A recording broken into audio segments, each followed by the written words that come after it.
È bello vedersi qui a Trento, non è Riva del Garda, ma è Trento, vedersi in presenza, poter riprendere un'attività che penso di poter definire di successo e che in tutti questi anni ha accompagnato un po' l'evoluzione della legislazione, lo sviluppo delle vicende dell'economia sociale, di quella parte dell'economia sociale più legata all'esperienza della cooperazione sociale e dell'impresa sociale. E allora io vi ringrazio tutti perché questo è reso possibile, oggi dal coraggio di ciascuno di noi di affrontare le difficoltà per essere qui insieme agli altri, anche a dire che noi vogliamo partecipare alle vicende che riguardano questo Paese, vogliamo dire la nostra sul modo concreto di attuare quello che poi è un percorso che speriamo sia diverso. Ovviamente ringraziamenti speciali vanno a Silvia Renzi, a tutto il comitato esecutivo, a Carlo Borzaga, che ci hanno dato una grande mano nel mettere su queste iniziative e nel crederci. Avevamo un po' di paura, è inutile negarlo, a provare la sfida della iniziativa in presenza, però grazie a Dio la risposta che è venuta da tutti voi è una risposta positiva che ci dà anche speranza nell'intraprendere un cammino di presenza e di partecipazione, come dicevo prima, alle vicende che riguardano la nostra vita economica e sociale, perché in questo sappiamo bene che la pandemia ha avuto degli effetti devastanti sia sull'economia che sulla nostra vita psicologica, sociale e io penso anche politica, anche se su questo non voglio aprire fronti di dibattito che forse non è il caso di aprire in questo momento in questa sede. Di molti di questi effetti ci libereremo nel giro di anni. E non dobbiamo troppo esaltarci se ci dicono che il PIL cresce al 6%, stiamo solo lentamente recuperando il terreno perduto, che è un terreno perduto in maniera consistente durante il periodo della pandemia. E sappiamo anche che il PIL è una misura parziale della situazione anche di benessere e di ben vivere che vivono le persone e le comunità. Io però dico questo da umile economista che negli anni passati ha scontato anche un senso di difficoltà anche a insegnare al primo anno le cose elementari dell'economia. Io dico che la pandemia ha anche demolito fedi e credenze in miti economici che hanno fatto troppi danni alle economie del nostro Paese, dell'Europa, e forse anche delle economie mondiali. Quali sono questi miti? Quest'idea che la creazione di moneta crea sempre e comunque inflazione, quindi è una cosa da scongiurare anche di fronte a situazioni difficili. E abbiamo visto che la Banca Centrale Europea si è dovuta inventare dei meccanismi per cercare di sostenere l'economia in un momento difficile. Quindi si può fare, non è vero che non si può fare. Deficit e debito pubblico non sono obiettivi di politica economica. Qui appunto noi che abbiamo studiato un po' di anni fa, questi termini li utilizzavamo per parlare di strumenti di politica economica, non di obiettivi di politica economica. E quindi ci sono delle circostanze in cui il deficit, ricorrere alla spesa in deficit o finanziare con debito pubblico delle iniziative ha senso e va fatto se lo Stato vuole in qualche maniera essere partecipe di un processo economico che non è lasciato a se stesso. Il privato è bello, il pubblico è brutto. Cioè il profitto è l'unica molla che fa funzionare un sistema economico in modo efficiente. Allora, sono tutti temi che in qualche maniera non ci interessa sviluppare e approfondire nel dettaglio, però sono il contesto di scenario in cui si pone, secondo me, oggi la nostra partecipazione, la nostra volontà di dire qualcosa in un momento in cui questo Paese si deve anche rialzare dalle situazioni difficili. Quindi diciamo che un primo punto è che nei prossimi mesi si capirà se quello che ho detto è vero, cioè se la pandemia ha distrutto questi miti oppure li ha solo messi tra parentesi per un breve periodo, perché torneranno a diventare parole d'ordine il fatto che non si può creare moneta, perché se non si fa inflazione, mentre invece stiamo vedendo che l'inflazione che sta riesplodendo nel nostro Paese ha tutta un'altra origine. Si capirà se il deficit e debito pubblico torniamo a considerarli degli obiettivi di politica economica per cui non si può fare niente praticamente dalle nostre parti. Ma comunque, sperando che non sia questa la strada e che si è capito che delle cose si possono fare, che dei miti economici della teoria economica, così come ce l'hanno propinata per tanti anni, sono da abbandonare, bisognerà evitare anche un'altra cosa, che è quella di chi pensa finalmente si torna al vecchio sistema dell'intervento pubblico, ad uno Stato che si occupa finalmente di servizi pubblici, di servizi alla persona, di tutto quello che è anche cura dell'ambiente, del territorio e di tutto il resto.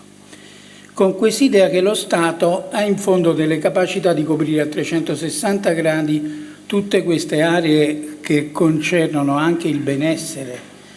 e il ben vivere delle nostre comunità e delle persone.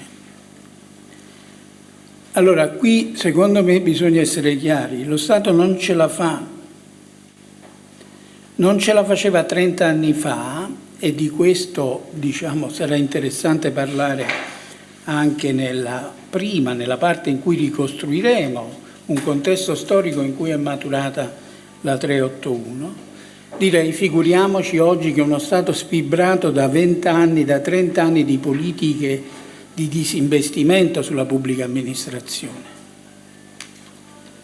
Con questo ovviamente non voglio dire che c'è un terzo settore che sostituirà lo Stato, bisogna investire molto nel pubblico, nella pubblica amministrazione, però bisogna essere consapevoli che lo Stato da solo non ce la fa. E a valle di 30 anni di disinvestimenti sistematici, di un proliferare di leggi ispirate alla paura della corruzione e di tutti gli altri mali che non siamo riusciti ad estirpare anche facendo tutte queste leggi che hanno reso la vita delle persone oneste e per bene complicatissima.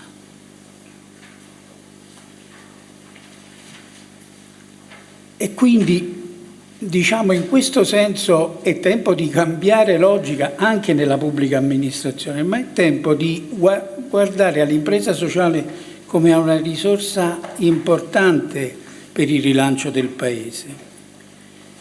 proprio perché potrebbero essere le novità di un'attenzione agli investimenti pubblici, all'impegno dello Stato nell'economia o delle pubbliche amministrazioni nell'economia, ad essere rafforzate da una presenza attiva e significativa dell'impresa sociale, cioè di un'impresa che si è dimostrato in questi anni non opera per il profitto, lavora con l'intento di raggiungere delle finalità di interesse pubblico così come le pubbliche amministrazioni. E quindi se il nuovo corso deve garantire uno sviluppo, fatemi usare qui l'espressione di Sen, umano ai nostri paesi, dell'impresa sociale, e qui dico impresa sociale, cooperazione sociale, anche ovviamente partecipazione civile, altre realtà del terzo settore, c'è bisogno come il pane. Ripeto, ed è un'occasione un po' unica quella che si presenta in questo momento, perché lo sviluppo umano è fatto di cura per le persone, per i beni comuni, per le bellezze artistiche e per la natura, tutti temi che Stato e mercato da soli non ce la fanno a perseguire nel modo giusto. In questo l'impresa sociale non è che si pone al di sopra, si pone in una logica di collaborazione e di cooperazione per cercare di rilanciare un'economia che sia attenta a questi temi. Come l'esperienza di 30 anni di cooperazione sociale e di impresa sociale nel nostro Paese dice. Allora questo non lo diciamo solo noi, come mi ha fatto notare Carlo Borzaga, anche la Mazzuccato, Mariana Mazzuccato, che sapete essere una delle economiste ascoltate nel nostro Paese come in Europa, lo dice in modo chiaro. Gli Stati non possono perseguire queste missioni di cui ha parlato, che sono anche le missioni della transizione ecologica, della transizione digitale, da soli. Devono lavorare fianco a fianco con imprese che perseguono uno scopo. Ma questo richiede di affrontare uno dei più grandi dilemmi del capitalismo moderno: ristrutturare il mondo imprenditoriale in modo che i profitti privati siano reinvestiti nell'economia piuttosto che per scopi finanziari a breve termine. Allora, ovviamente la Mazzuccato lo dice con le sue parole, però questo mi sembra una sfida sulla quale l'impresa sociale già c'è. Non è che deve cambiare logica di azione, già c'è, già ha dimostrato di poter essere un'impresa che persegue uno scopo, che non è il profitto. Allora, con questo mio breve intervento si aprono questi 2 giorni di lavori,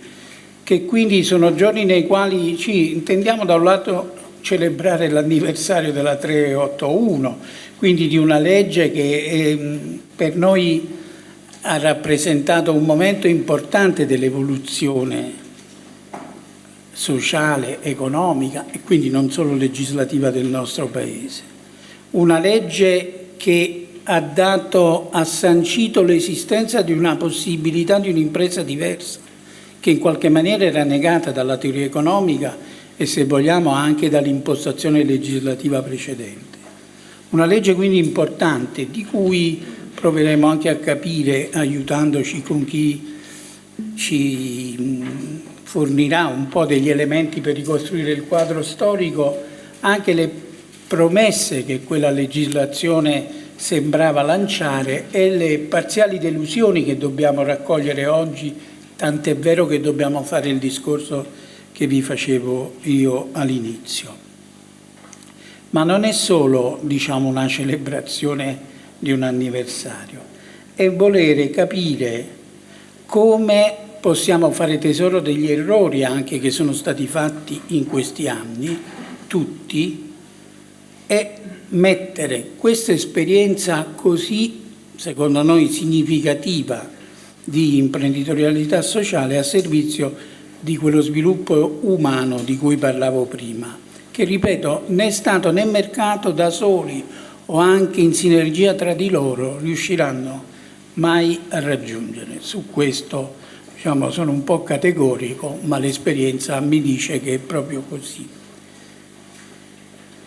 Allora, dell'augurare buon lavoro a tutti noi, chiamo qui al tavolo Francesca Paini, che con la sua saggezza e passione ci guiderà nel percorso di questa mattina, che è un percorso che parte dalla storia. Grazie.